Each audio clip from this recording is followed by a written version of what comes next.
meus lindos e minhas lindas, tudo bem com vocês? Sejam muito bem-vindos e muito bem-vindas a mais este vídeo. Hoje falarei sobre a história do carnaval, especificamente na cidade de São Paulo. Então a gente vai pegar desde o fim do século XIX até os dias de hoje, passando pelos primeiros grupos carnavalescos, as primeiras escolas de samba e os primeiros desfiles. Então vamos rememorar, vamos ver as imagens antigas, as imagens atuais e relembrar coisas que vocês vivenciaram durante essa festa que é muito popular e que agrega a todo mundo. As primeiras comemorações.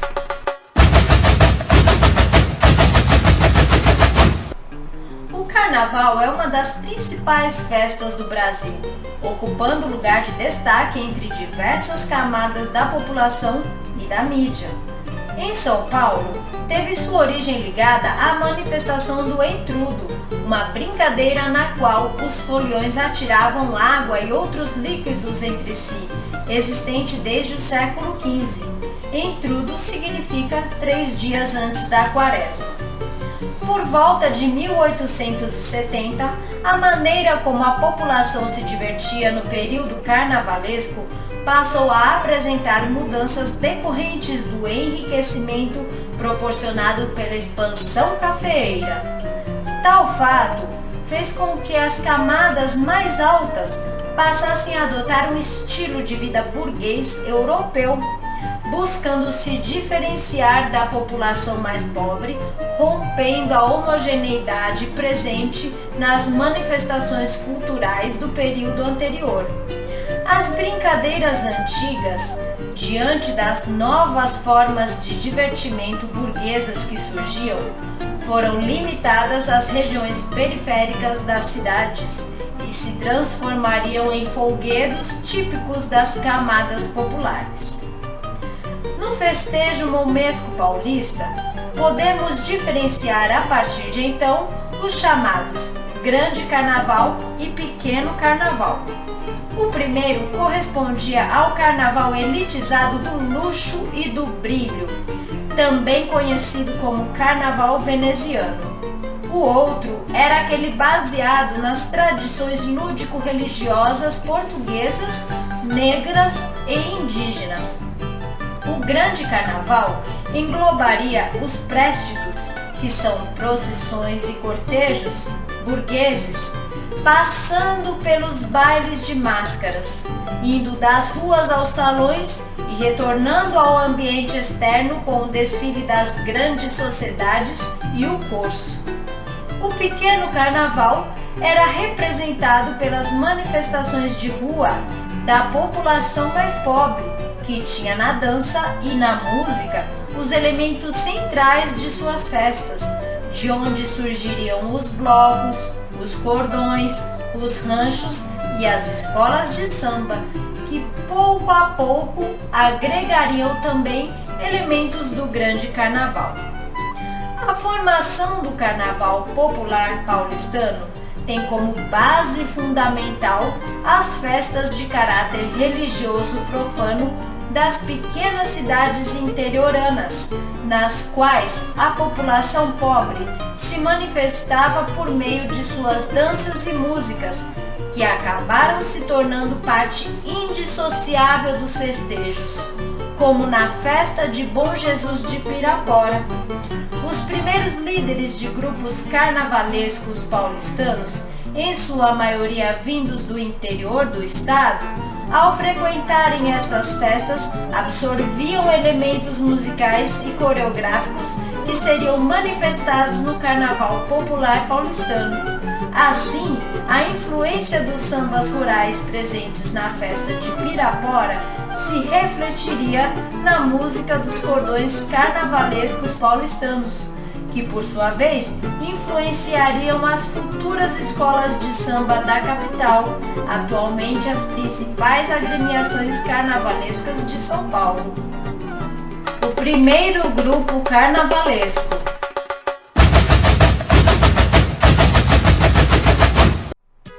O primeiro cordão carnavalesco paulistano foi criado por Dionísio Barbosa em 1914 e se chamava Cordão da Barra Funda, posteriormente Camisa Verde e Branco. Dionísio morou no Rio de Janeiro, onde teve contato com os ranchos carnavalescos de lá, além das bandas militares populares no início do século XX. No entanto, o contexto cultural, social e histórico da capital paulista era bem diverso do da capital fluminense, e os primeiros cordões carnavalescos paulistanos exibiriam características peculiares, como a presença do baliza, personagem que executava malabarismos com bastão e abria caminho para a agremiação carnavalesca passar entre os foliões, além de defender o estandarte do grupo, o próprio estandarte, símbolo maior do cordão, e corte com rei, rainha, príncipe, etc. Os elementos musicais característicos eram a batucada, responsável pela manutenção do ritmo do desfile por meio da execução de instrumentos de percussão e sopro, com destaque para o bumbo, e o chamado choro, grupo responsável pelo acompanhamento melódico e harmônico, com instrumentos de corda, como cavaquinho e violão, e também de sopro, como trompete, trombone e saxofone. O ritmo interpretado pelos cordões era a chamada marcha sambada, que mesclava elementos dos sambas rurais paulistas e da marcha. A influência dos cordões foi determinante para as primeiras escolas de samba de São Paulo, na mesma medida em que os ranchos influenciaram as escolas cariocas. Assim, nas primeiras escolas de samba paulistanas, houve a mescla de elementos dos cordões com características musicais e coreográficas do samba carioca, que diferenciavam a escola de samba dos demais agrupamentos carnavalescos. As primeiras escolas de samba de São Paulo surgiram em meados da década de 1930. A primeira de São Paulo é considerada por alguns como a pioneira, mas a primeira escola a se firmar no carnaval paulistano foi a Lava Pés, fundada em 1937 por Madrinha Eunice e Chico Pinga, no bairro da Liberdade. As primeiras escolas de samba paulistanas mantiveram por muitos anos diversos elementos dos cordões, como baliza e o estandarte.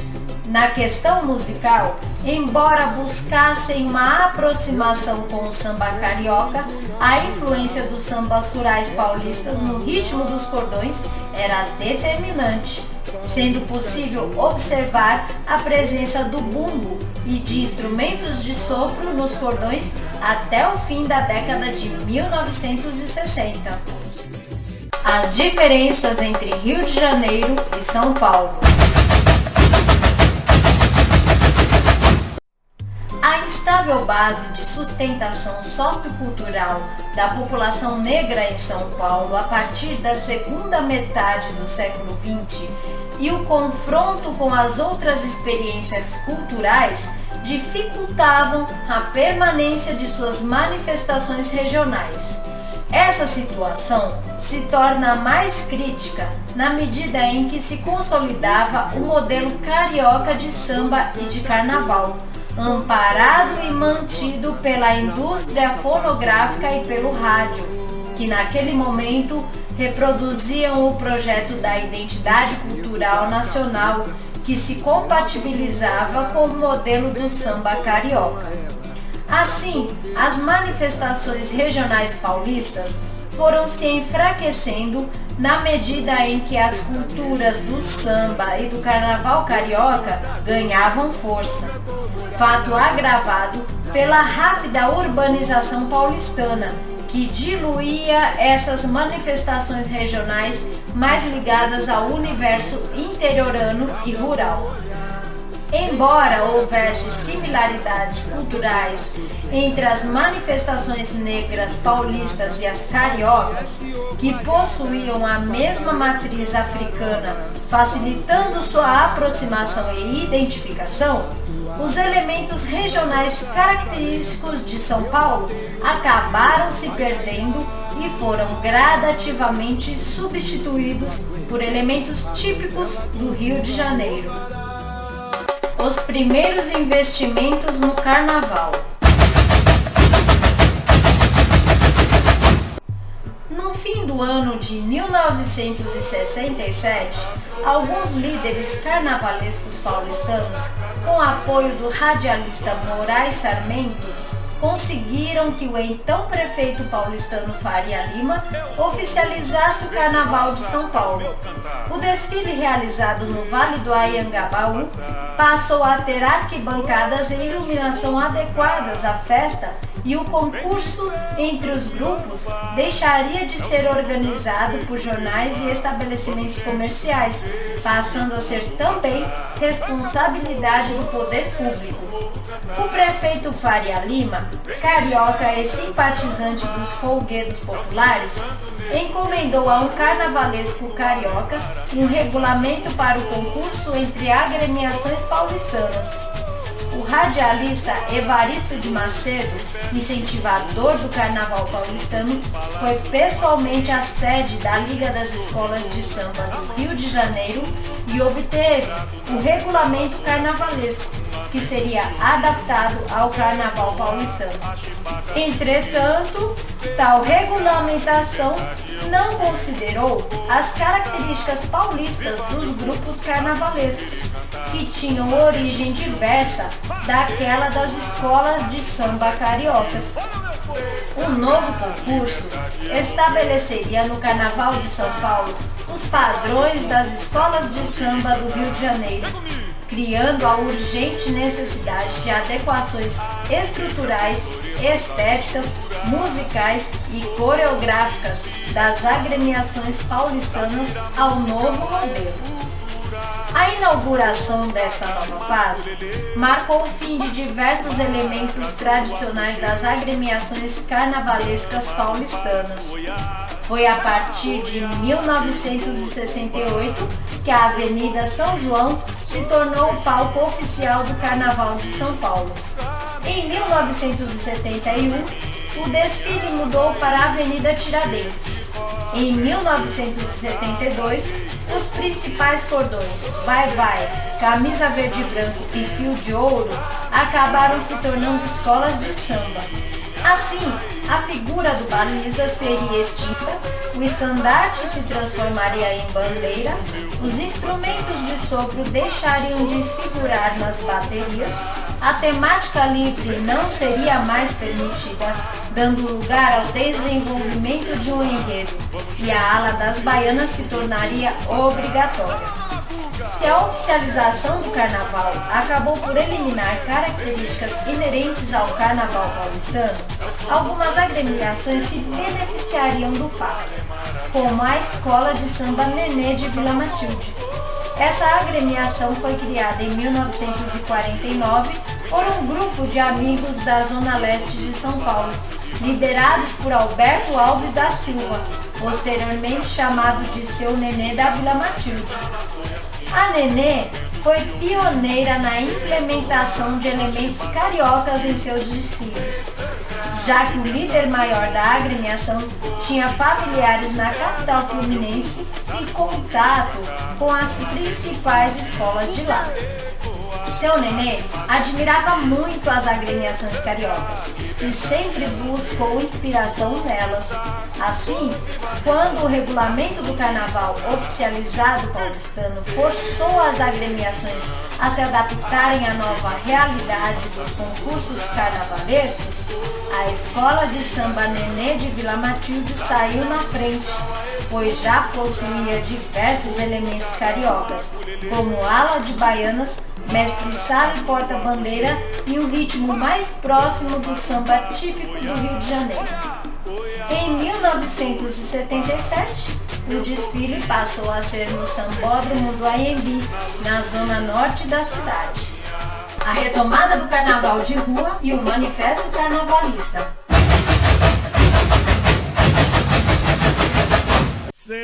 A tentativa de domesticar o carnaval de São Paulo funcionou bem, pelo menos até a virada do milênio, quando pequenos grupos civis que organizavam rodas de samba e outras manifestações carnavalescas entre quatro paredes ganharam força dentro de suas comunidades, concentradas principalmente na zona oeste da cidade, e voltaram a colocar o carnaval na rua, mesmo sem saber o que iriam encontrar pela frente. Falta de apoio estrutural e confrontos com a polícia marcaram as saídas dos primeiros blocos que reocuparam o espaço público, entre eles o Acadêmicos do Baixo Augusta. Em 2010, segundo ano de desfile da agremiação, seu presidente Alexandre Youssef, atual secretário de Cultura da Prefeitura de São Paulo, chegou a receber voz de prisão em meio a centenas de foliões. Felizmente, o clima de ativismo superou o medo de repressão e em 2012, com o Carnaval de Rua de São Paulo ganhando proporções gigantescas, há muito tempo inimagináveis, diversos blocos se juntaram para criar o chamado Manifesto Carnavalista. O objetivo dos blocos envolvidos no Manifesto Carnavalista, como Vai Quem Quer da Vila Madalena e o Colombolo de Piratininga, com sede no bairro de Pinheiros, era a legalização de seus trajetos sem envolvimento da ABASP, Associação das Bandas Carnavalescas de São Paulo, e a ABBC, Associação das Bandas, Blocos e Cordões Carnavalescos do município de São Paulo. Até então, únicas entidades que recebiam apoio da prefeitura e cujos desfiles ocorriam principalmente no bairro da Luz. No dia 24 de janeiro de 2013, representantes do manifesto realizaram uma reunião com o então secretário de Cultura da Prefeitura de São Paulo, Juca Ferreira, que em uma decisão histórica resolveu atender às reivindicações da organização. Em nota publicada na época, a Secretaria Municipal de Cultura afirmou que reconhecia a legitimidade do carnaval de rua como importante forma de expressão cultural e ocupação do espaço público da cidade. A febre dos blocos de rua.